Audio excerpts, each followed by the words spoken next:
नमस्कार दोस्तों, Manikant educational centre में आपका स्वागत है। दोस्तों, अगर आप इस चैनल पर नए हैं तो लाइक और सब्सक्राइब जरूर करें, जिससे कि आगे की वीडियो की अपडेट आपको मिलती रहेगी। दोस्तों, आज हम जानेंगे बंगाल विभाजन एवं स्वदेशी आंदोलन के विषय में, पार्टीशन ऑफ बंगाल एंड स्वदेशी मूवमेंट। तो चलिए दोस्तों स्टार्ट करते हैं। इंट्रोडक्शन यानी परिचय। भारतीय राष्ट्रीय आंदोलन की विकास धारा में स्वदेशी आंदोलन कई रूपों में एक युगांतरकारी घटना रही है। इस आंदोलन के प्रारंभ होने के पीछे ब्रिटिश नीति थी।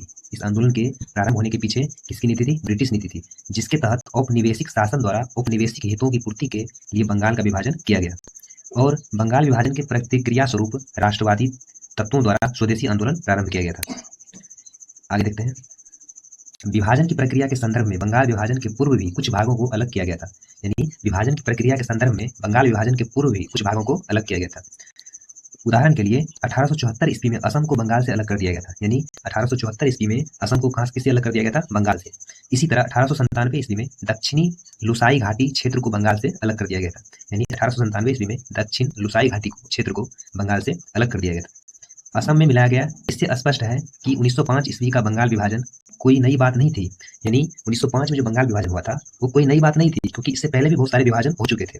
जैसे 1874 में असम को बंगाल से अलग कर दिया गया था। इसी तरह 1897 ईस्वी में दक्षिण लुसाई घाटी क्षेत्र को बंगाल से अलग कर असम में मिलाया गया था। नेक्स्ट देखते हैं। बंगाल विभाजन की प्रतिक्रिया में जो स्वदेशी आंदोलन चलाया गया उसको भी पूर्व की घटनाओं में देखा जा सकता है। यानी बंगाल विभाजन की प्रतिक्रिया में जो स्वदेशी आंदोलन चलाया गया था उसको पूर्व की घटनाओं में देखा जा सकता है।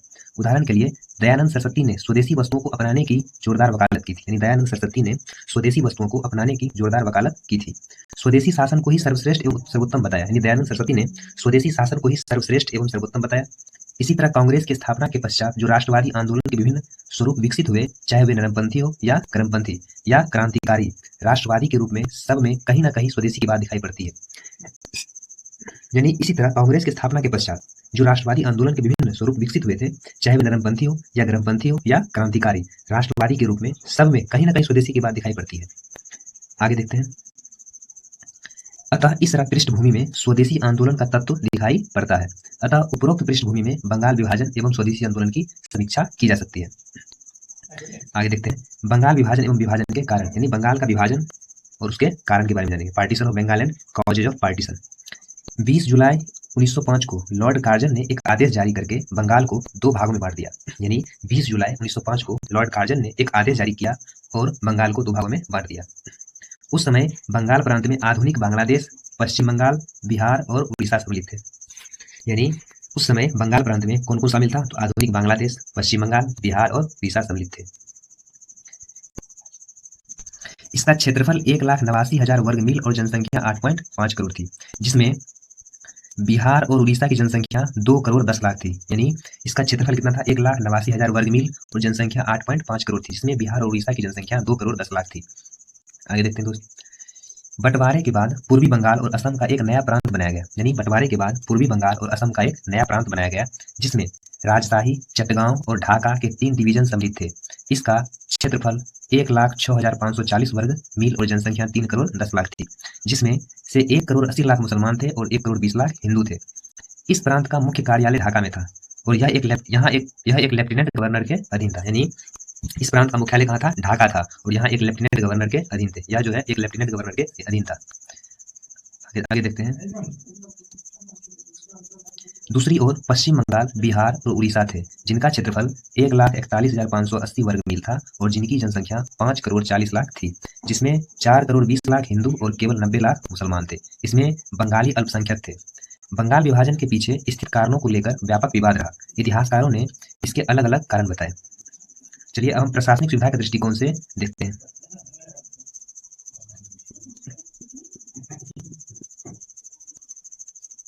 सरकारी तौर पर यह दावा किया गया था कि बंगाल का विभाजन प्रशासनिक सुविधा को ध्यान में रखकर किया गया। यानी सरकारी तौर पे दावा किया गया था कि बंगाल का जो विभाजन किया गया था वो प्रशासनिक सुविधा के ध्यान में रख करके किया गया था, लेकिन कुछ हद तक इस दावे में दम था। बंगाल का प्रांत काफी बड़ा था और समय समय पर इसे छोटा करने के सुझाव दिए जाते रहे थे। ब्रिटिश शासन का मानना था कि विभाजन से असम के विकास में और अधिक सहायता मिलेगी, साथ ही इससे बंगाल का बोझ भी कम होगा। यानी ब्रिटिश शासन का मानना था कि विभाजन से असम के विकास में और अधिक सहायता मिलेगी, साथ ही इससे बंगाल का बोझ भी कम होगा। लेकिन आंतरिक रूप से सरकार या ब्रिटिश शासन के उद्देश्य कुछ और ही थे। यानी आंतरिक रूप से सरकार और ब्रिटिश शासन के उद्देश्य कुछ ही और ही थे। आगे देखते हैं। अगर सिर्फ प्रशासनिक सुविधा की बात होती तो बंगाल से गैर बंगाली भाषी बिहार और उड़ीसा को भी अलग किया जा सकता था। अगर सिर्फ प्रशासनिक सुविधा की बात ही होती तो बंगाल से गैर बंगाली भाषी बिहार और उड़ीसा को भी अलग किया जा सकता था, लेकिन इस प्रस्ताव पर कोई ध्यान नहीं दिया गया था। कार्जन ने कहा था कि बंगाल से बाह्य घटकों को अलग करने से तो बंगाली तत्वों की स्थिति और सुदृढ़ हो जाएगी और ठीक वही स्थिति पैदा हो जाएगी जिससे हम बचना चाहते हैं। हमारा प्रस्ताव राजनीतिक रूप से लाभदायक है, जिसका प्रमाण है कांग्रेस इसे नापसंद करना, कांग्रेस का इसे नापसंद करना। वस्तुतः विभाजन का कारण राजनीतिक था, यानी लॉर्ड कार्जन का कहना था कि बंगाल से बाह्य घटकों को अलग करने से तो बंगाली तत्वों की स्थिति और सुदृढ़ हो जाएगी और ठीक वही स्थिति पैदा हो जाएगी जिससे हम बचना चाहते हैं। हमारा प्रस्ताव राजनीतिक रूप से लाभदायक है, जिसका प्रमाण है कांग्रेस का इसे नापसंद करना। वस्तुतः विभाजन का कारण राजनीतिक था। आगे देखते हैं, फूट डालो और राज करो की नीति, डिवाइड एंड रूल पॉलिसी। इसके बारे में जानते हैं। राष्ट्रवादी इतिहासकारों की धारणा है कि बंगाल विभाजन का कदम जानबूझकर फूट डालो और राज करो की नीति के अंतर्गत उठाया गया था। यानी जो राष्ट्रवादी इतिहासकार थे उनका यह मानना था कि बंगाल का विभाजन जानबूझकर फूट डालो और राज करो की नीति के अंतर्गत उठाया गया था। 19वीं सदी के अंत और 20वीं सदी के प्रारंभ में भारत में राष्ट्रीय चेतना तेजी से विकसित हो रही थी। यानी 19वीं सदी के अंत में और 20वीं सदी के प्रारंभ में भारत में राष्ट्रीय चेतना तेजी से विकसित हो रही थी और जुझारू रुख अख्तियार कर रही थी। भारतीय राष्ट्रीय चेतना का केंद्र कहाँ था? बंगाल था। आगे देखते हैं, अंग्रेजों ने इसी राष्ट्रीय चेतना पर आघात करने के उद्देश्य से बंगाल के बंटवारे का निर्णय लिया था। अंग्रेजों ने जो राष्ट्रीय चेतना उदय हो रहा था उसी पर आघात करने के उद्देश्य से बंगाल का बंटवारे का निर्णय लिया था। लॉर्ड कार्जन के अनुसार अंग्रेजी हुकूमत का यह प्रयास कलकत्ता को सिंहासन पतित करना, बंगाली आबादी का बंटवारा करना, एक ऐसे केंद्र को समाप्त करना था जहां से सारे देश में व बंगाल में कांग्रेस पार्टी का संचालन होता था तथा साजिशें रची जाती थी। यानी लॉर्ड कार्जन के अनुसार अंग्रेजी हुकूमत का यह प्रयास कलकत्ता को सिंहासन पतित करना था, बंगाली आबादी का बंटवारा करना था और एक ऐसे केंद्र को समाप्त करना था जहां से सारे देश में व बंगाल में कांग्रेस पार्टी का संचालन होता था तथा साजिशें रची जाती थी। आगे देखते हैं, यह एक महत्वपूर्ण राजनीतिक चाल थी जिसका उद्देश्य था पश्चिमी और पूर्वी बंगाल के हिंदू राजनीतिज्ञों के बीच दरार। यानी यह एक महत्वपूर्ण राजनीतिक चाल थी जिसका उद्देश्य था पश्चिमी और पूर्वी बंगाल के हिंदू राजनीतिज्ञों के बीच दरार। रीजले ने कहा था कि अविभाजित बंगाल एक बड़ी ताकत है, विभाजित होने से यह कमजोर हो जाएगी और हमारा मुख्य उद्देश्य बंगाल का बंटवारा करना है जिससे हमारे दुश्मन बट जाए और कमजोर पड़ जाए। इसका कथन था, रीजले का कथन था। आगे देखते हैं, सांप्रदायिक भेदभाव को बढ़ावा देना, टू प्रोमोट कम्युनल डिस्क्रिमिनेशन। विभाजन का एक और उद्देश्य जानबूझकर हिंदू मुस्लिम तनावों को बढ़ावा देना था। राष्ट्रवादियों ने यह आरोप लगाया कि बंगाल विभाजन का उद्देश्य बंगाल को धार्मिक तौर पर बांटना था, क्योंकि पूर्वी बंगाल में मुसलमानों और पश्चिमी बंगाल में हिंदुओं का बहुमत था। यानी विभाजन का एक और उद्देश्य था जानबूझकर हिंदू मुस्लिम तनावों को बढ़ावा देना था। राष्ट्रवादी ने यह आरोप लगाया कि बंगाल विभाजन का उद्देश्य बंगाल को धार्मिक तौर पर बांटना था, क्योंकि पूर्वी बंगाल में मुसलमानों और पश्चिमी बंगाल में हिंदुओं का बहुमत था। आगे देखते हैं, इस हस्तक्षेप को कार्जन के उस टिप्पणी से बल मिलता है जो उसने ढाका में भाषण देते हुए कही थी कि बंगाली मुसलमानों को एकता का ऐसा अवसर दिया जा रहा है जो मुसलमान सूबेदारों और बादशाहों के समय से उन्हें नसीब नहीं हुआ था। आइए आगे देखते हैं, बंगालियों को अल्पसंख्यक बनाना, to make minority of Bengalis. Bengal विभाजन का सिर्फ यह उद्देश्य नहीं था कि बंगाल वासियों को दो प्रशासनिक हिस्सों में बांटकर उनके प्रभाव को कम किया जा सके। अंग्रेजी हुकूमत का मूल मकसद बंगाल में बंगालियों की आबादी कम करके उन्हें अल्पसंख्यक बना देना था। मूल बंगाल में 1,70,00,000 बंगाली थे। यानी मूल बंगाल में कितना बंगाली थे? तो 1,70,00,000 और 3,70,00,000 उड़िया व हिंदी भाषी लोगों को रखने की योजना थी। विभाजन के पीछे ब्रिटिश सरकार का उद्देश्य, यानी objectives of British government behind partition. विभाजन के पीछे ब्रिटिश सरकार का क्या उद्देश्य है, इसके बारे में हम जानेंगे। 1905 में जब कार्जन द्वारा बंगाल विभाजन की घोषणा की गई, जिसका कारण प्रशासनिक असुविधा को बताया गया। यानी 1905 में जब कार्जन द्वारा बंगाल विभाजन की घोषणा की गई तो उसका कारण प्रशासनिक असुविधा को बताया गया था। उस समय बंगाल एक बड़ा प्रांत था, यानी उस समय बंगाल क्या था? एक बड़ा प्रांत था जिसके प्रशासन में ब्रिटिश सरकार को असुविधा होती थी। इस प्रशासनिक असुविधा के आधार पर बंगाल को दो भागों में पूर्वी एवं पश्चिमी बंगाल में विभाजित किया गया था। पूर्वी बंगाल के साथ असम में चटगांव, ढाका, राजशाही को तथा पश्चिमी बंगाल के साथ बिहार एवं उड़ीसा को जोड़ दिया गया था। यानी पूर्वी बंगाल में असम में चटगांव, ढाका और राजशाही को तथा पश्चिमी बंगाल में बंगाल के साथ बिहार एवं उड़ीसा को जोड़ दिया गया था। वास्तव में इस विभाजन का उद्देश्य राष्ट्रीय आंदोलन के केंद्र बंगाल को तोड़ना तथा हिंदू मुसलमान एकता को विखंडित करना था। यानी बंगाल विभाजन का वास्तव में उद्देश्य था राष्ट्रीय आंदोलन के केंद्र बंगाल को तोड़ना। बंगाल जो समय था वो राष्ट्रीय आंदोलन का केंद्र था तथा हिंदू मुसलमान एकता को विखंडित करना था। यही कारण था कि पूर्वी बंगाल वाले भाग में गैर हिंदुओं अर्थात मुस्लिमों को ज्यादा रखा गया तथा दूसरे भाग में बांग्ला भाषी अल्पसंख्यकों को रखा गया था। यानी इसका जो कारण था कि पूर्वी बंगाल वाले भाग में गैर हिंदुओं अर्थात मुस्लिमों को ज्यादा रखा गया था और दूसरे भाग में बांग्ला भाषी यानी अल्पसंख्यकों को रखा गया था। इस प्रकार धर्म एवं भाषा के स्तर पर दोनों भागों को अल्पसंख्यक बनाकर बंगाल में राष्ट्रवादी भावना को कमजोर करने की कोशिश की गई थी। आगे देखते हैं। वास्तव में इस विभाजन के पीछे अंग्रेजों की सुनियोजित रणनीति थी। यानी वास्तव में इस विभाजन के पीछे अंग्रेजों की क्या थी? सुनियोजित रणनीति थी। क्योंकि ऐसे कुछ राजनीतिक एवं आर्थिक कदम भी उठाए गए जैसे पूर्वी बंगाल के क्षेत्र को शेष बंगाल का प्रतिस्पर्धी बनाने की कोशिश की गई थी, जिसके लिए कलकत्ता के साथ ही ढाका में भी एक उच्च न्यायालय की स्थापना की गई थी तथा कलकत्ता के अतिरिक्त पूर्वी बंगाल के चटगांव क्षेत्र में बंदरगाह के निर्माण को प्रस्तावित किया गया था। आगे देखते हैं। चटगांव में बंदरगाह स्थापित होने से असम भी फायदे में रहता, क्योंकि कलकत्ता बंदरगाह पर ज्यादा बोझ था। इस प्रकार राजनीतिक एवं आर्थिक लाभों को आधार बनाकर विभाजन के ब्रिटिश उद्देश्य को एक छद्म जामा पहनाया गया। आगे देखते हैं हम विभाजन का प्रभाव, यानी बंगाल विभाजन के प्रभाव के बारे में जानते हैं। Effect of the partition. राष्ट्रवादियों ने विभाजन के वास्तविक अभिप्राय को समझा एवं विभाजन की कार्यवाही को भारतीय राष्ट्रवाद के प्रति चुनौती के रूप में देखा। यानी राष्ट्रवादियों ने विभाजन के वास्तविक अभिप्राय को क्या समझा एवं विभाजन की कार्यवाही को भारतीय राष्ट्रवाद के प्रति चुनौती के रूप में देखा। विभाजन के विरोध में स्वदेशी आंदोलन की शुरुआत की गई थी। यानी बंगाल विभाजन के विरोध में राष्ट्रवादियों ने स्वदेशी आंदोलन की शुरुआत की थी और उग्रवादियों ने राष्ट्रीयता का उद्भव हुआ।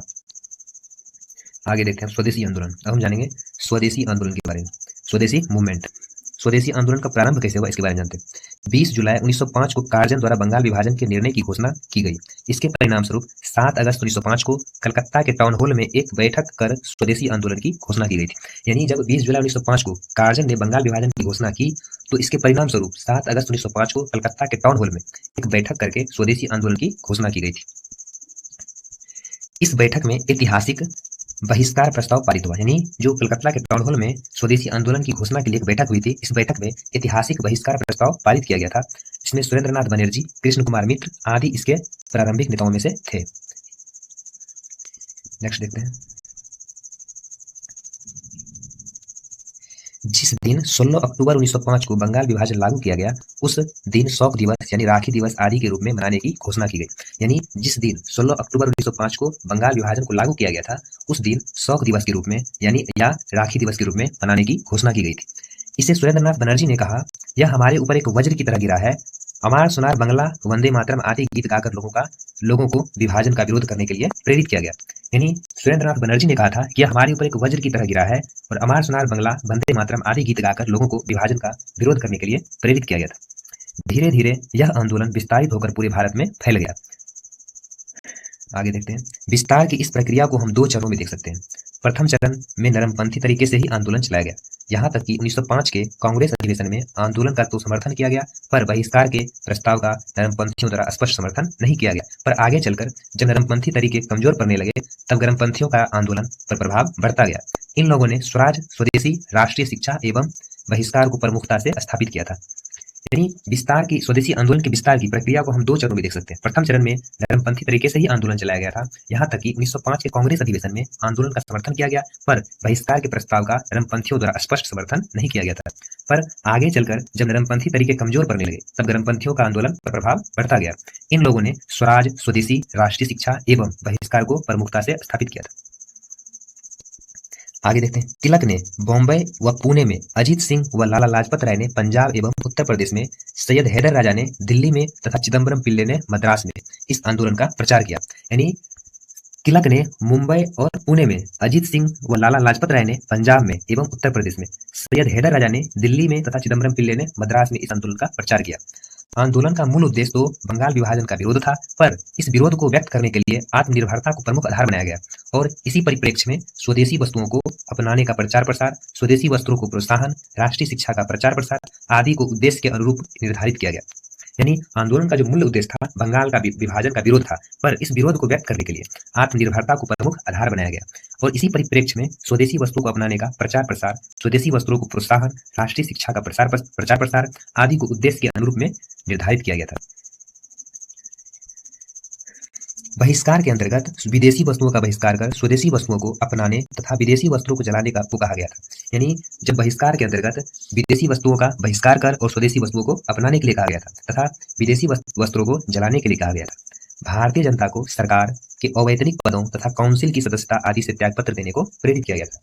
स्वदेशी को अपनाने तथा विदेशी को त्यागने के लिए कुछ रचनात्मक कार्य किए गए, जैसे स्वदेशी आर्थिक विकास, राष्ट्रीय शिक्षा को बढ़ावा दिया गया। अरविंद घोष ने राष्ट्रीय कॉलेज की स्थापना कर देशी शिक्षा को बढ़ावा देने का प्रयास किया।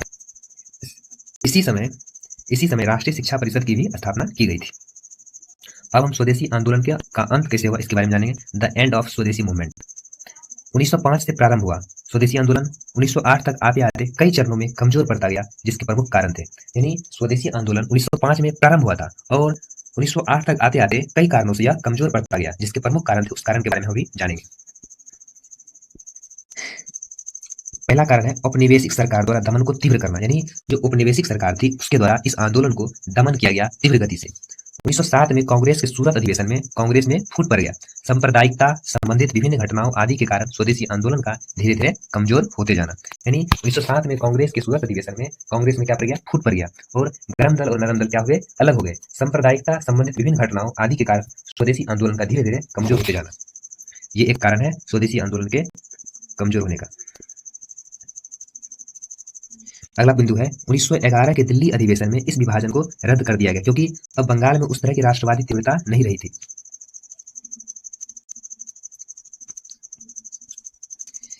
अब बंगाल में उस तरह की राष्ट्रवादी तीव्रता नहीं रही थी। यानी 1911 के दिल्ली अधिवेशन में इस बंगाल विभाजन को क्या किया, रद्द कर दिया गया, क्योंकि अब बंगाल में उस तरह की राष्ट्रवादी तीव्रता नहीं रही थी। स्वदेशी आंदोलन के दौरान पुराने तरीके के बदले कुछ नए तरीके अपनाए गए, क्योंकि अब नरमपंथी नीति कमजोर पड़ने लगी थी। इस दौरान ताकत का मुकाबला ताकत से करने के नारे को लेकर क्रांतिकारी राष्ट्रवाद भी विकसित हुआ। यानी स्वदेशी आंदोलन के दौरान पुराने तरीके के बदले कुछ नए तरीके अपनाए गए, क्योंकि अब नरमपंथी नीति क्या थी, कमजोर पड़ने लगी थी। इसी दौरान ताकत का मुकाबला ताकत से करने के नारे लेकर क्रांतिकारी राष्ट्रवाद भी विकसित हुआ। अगला बिंदु है अब स्वदेशी मुद्दा सिर्फ आर्थिक तत्वों तक ही सीमित न रहकर कई अन्य क्षेत्रों में भी अभिव्यक्त हुआ। जो स्वदेशी मुद्दा था वो आर्थिक तत्वों तक ही सीमित न रह करके कई अन्य क्षेत्रों में भी फैल गया, जैसे शिक्षा, संस्कृति आदि। उदाहरण के लिए रविंद्रनाथ टैगोर ने पाश्चात्य कला परंपरा से प्रभावित होने की जगह भारतीय कला परंपरा को महत्व प्रदान किया। जन सहभागिता के स्तर पर राष्ट्रीय आंदोलन में पहली बार युवा वर्ग इस आंदोलन से सक्रिय रूप से जुड़ा। इनके अतिरिक्त वकील, शिक्षक, महिलाएं, व्यापारी आदि भी अपने अपने कारणों से प्रभावित होकर जुड़े। यानी जन सहभागिता के स्तर पर, जन सहभागिता का मतलब होता है जनता की भागीदारी। राष्ट्रीय आंदोलन में पहली बार युवा वर्ग ने भाग लिया और इसके अतिरिक्त वकील, शिक्षक, महिलाएं, व्यापारी आदि भी अपने अपने कारणों से प्रभावित होकर के इस आंदोलन में जुड़े। मुस्लिम वर्ग का एक सीमित स्तर पर समर्थन रहा, पर वह काफी हद तक क्षेत्रीय हितों द्वारा निर्देशित था। यानी इस आंदोलन में मुस्लिम वर्ग का एक सीमित स्तर पर ही समर्थन रहा और वह काफी हद तक कहाँ निर्देशित था, क्षेत्रीय हितों द्वारा।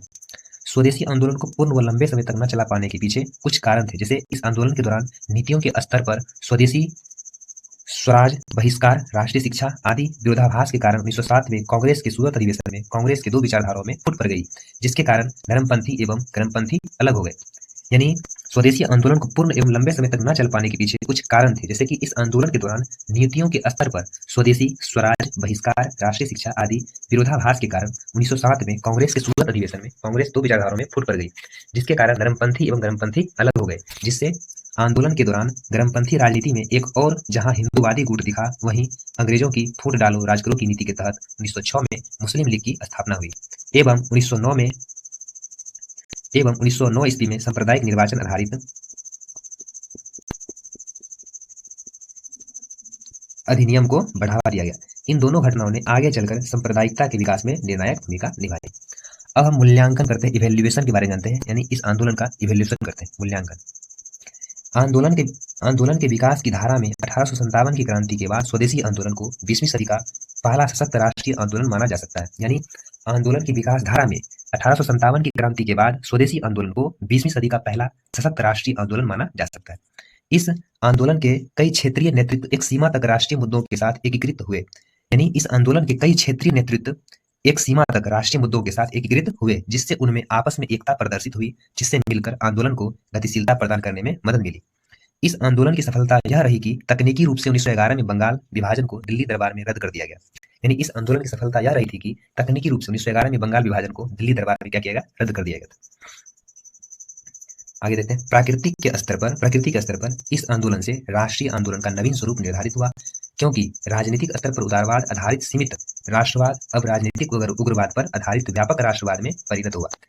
यानी प्रकृति के स्तर पर इस आंदोलन से राष्ट्रीय आंदोलन का नवीन स्वरूप क्या हुआ, निर्धारित हुआ। क्योंकि राजनीतिक स्तर पर उदारवाद आधारित सीमित राष्ट्रवाद अब राजनीतिक उग्रवाद पर आधारित व्यापक राष्ट्रवाद में परिणत हुआ, जिसमें जन सहभागिता के स्तर पर युवाओं, महिलाओं तथा समाज के अन्य तत्वों की सक्रिय भागीदारी ने आगे के आंदोलनों हेतु एक आधार की तरह काम किया। इस आंदोलन के कई कार्यक्रम आगे चलकर गांधी जी के नेतृत्व में चलाए गए आंदोलन में भी देखे गए। अगला बिंदु है, कुल मिलाकर स्वदेशी आंदोलन सीमित स्तर पर प्रसारित नरमपंथी राजनीति और आगे आने वाले व्यापक राष्ट्रवाद के बीच एक कड़ी है। अतः स्वदेशी आंदोलन सिर्फ उस समय के लिए ही नहीं प्रासंगिक रहा, वरन कई रूपों में आगे के निर्णायक राष्ट्रीय आंदोलन का भी मार्ग प्रशस्त करता रहा। यानी कुल मिलाकर अगर देखा जाए तो स्वदेशी आंदोलन सीमित स्तर पर प्रसारित नरमपंथी राजनीति और आगे आने वाले व्यापक राष्ट्रवाद के बीच एक कड़ी है। अतः स्वदेशी आंदोलन सिर्फ उस समय के लिए ही नहीं प्रासंगिक रहा, वरन कई रूपों में आगे के निर्णायक राष्ट्रीय आंदोलन का भी मार्ग प्रशस्त करता रहा। तो आज हमने बंगाल विभाजन के बारे में जाना और स्वदेशी आंदोलन के बारे में जाना। फिर मिलते हैं नेक्स्ट वीडियो में, तब तक के लिए धन्यवाद।